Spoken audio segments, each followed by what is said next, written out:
picture if you will, a man, 7'9", 500 plus pounds, an undefeated giant, going up against another man, 6'6", 300 plus pounds, the world heavyweight champion.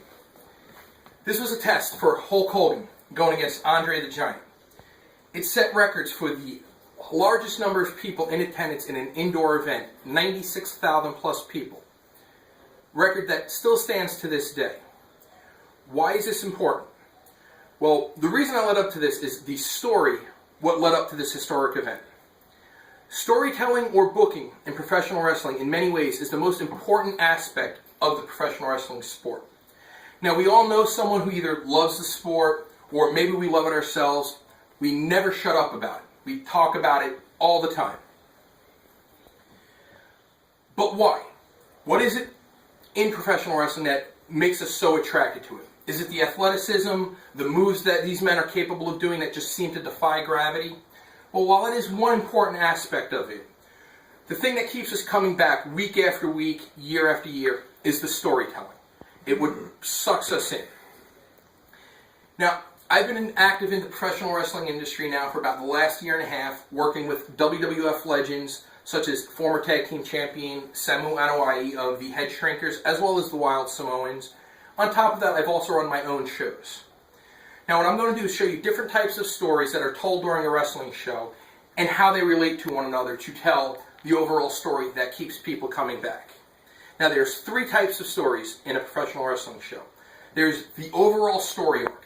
This is the long-term story that builds up to the major events, such as the Hogan-Andre match.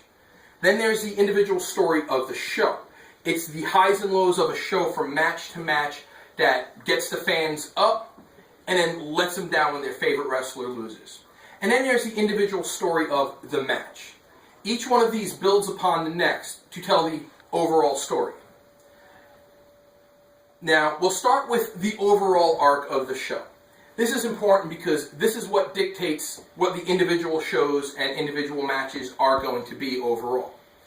In our main example, Andre the Giant was billed as an unstoppable mobster. Never lost, which those inside the industry and who followed it closely know he had lost here and there over time, but it had been a while, and he had never been champion for the WWE, or WWF at that point in time.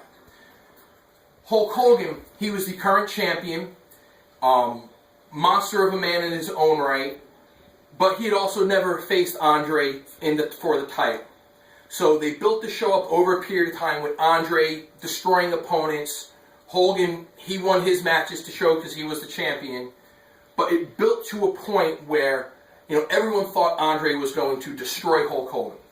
Now, Al Snow in his guest booker interview describes that to build it, you need to give the fans a reason to want to see that match. So over the period of time during the shows leading up to that, Andre was built and built and built. No one beat him. Everything he'd done was just an over-the-top fashion. No one could lay a hand on him. He destroyed everybody. Hogan showed signs of weakness here and there to make it seem that this task of having to go up against Andre when they finally went up against each other was going to be nearly impossible. Now, up to that point, it was built slowly over the course of the several months leading up to it. But building it up, there were the individual shows leading up to that.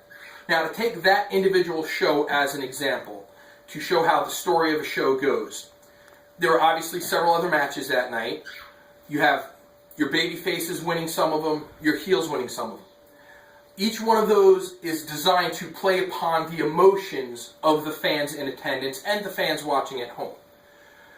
Sometimes when you think the good guy should win, he's up there, he's winning, the bad guy cheats, pulls off the win, the ref doesn't see it, the fans come down. Then the next match, they play on the exact opposite. Then you move into the individual story of a match. In the match, to again, take that same example of Hogan-Andre match. There's a 7'9" giant, the 6'6" Herculean-looking god, going up against each other. Hogan attempts to pick Andre up very early in that match and goes to body slam. unable to do it. Falls on his back, Andre lands on top of him. For the rest of that match, Hogan's nursing a sore back. He appears to be in pain every moment. He tries to fight back, but Andre just keeps beating on him and beating on him. Takes it to the point they get outside. You would swear at that point in time, Hogan's ready to do whatever it takes. He's ready to cheat if he needs to. Goes so far as to even pull the mats off the concrete to try to put Andre down onto that. Eventually they get back inside the ring. Hogan fights back one more time. He goes to scoop Andre up again. This time he succeeds. Manages to pick a 500-plus pound giant off his feet. Body slams on the ground. Crowd goes crazy. He goes off one rope, off another. He does the signature leg drop. And everyone knew, whenever you got that Hulk Hogan leg drop, it was over. And the Giant was no exception. Hogan pinned him for the 1-2-3 pin. Crowd ecstatic. These three elements, the story of that match, it played upon the fans' emotions. The whole overall story of the show, it got the fans up and down, up and down. So by the time that final match came around, the fans were sitting on the edge of their seats, wondering what's going to happen. All that was built up over a period of time with a man destroying anybody he faced and the champion who had to struggle to maintain his title up until that point. These elements all combined, again, to tell the overall story of a professional wrestling show. The end.